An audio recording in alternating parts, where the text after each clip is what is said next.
My name's Becca. I live in Bridport. I would define my ethnicity as white and black Caribbean. I was born in St George's Hospital in Tooting, and my mum's English and my father's Jamaican. My father's parents came over from Jamaica in the 50s. I didn't have a relationship with my father until I was 14, and so that had a big part to play in the sort of lost identity that I felt during my childhood, because I didn't know my father and I didn't know his family, and therefore I didn't know part of me basically. But ever since meeting my father and meeting my grandma and my auntie and my uncle, it's definitely had a more positive role on my sense of identity and feeling more at ease, being in the skin that I'm in.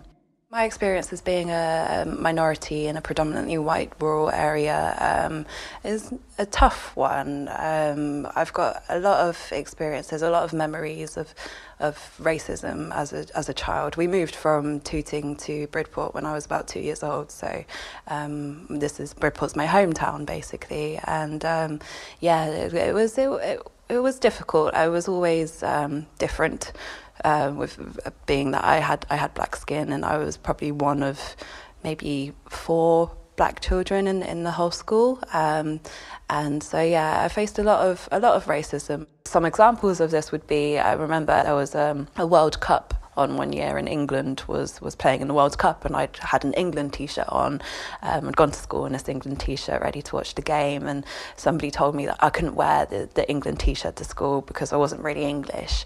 Another example, when I was younger, I went over to a friend's house. I didn't even make it through the door, basically. I don't know if it was his father or his uncle, said that I wasn't allowed in the house, and I wasn't sure why.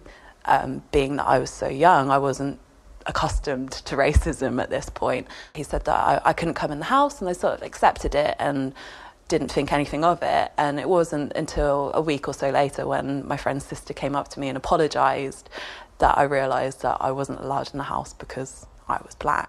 Yeah, experiences like this were very common growing up, and to this day, I wouldn't say that I faced maybe such overt racism as I did as a child, but there's definitely that feeling of isolation, as I am still one of few black people in Bridport.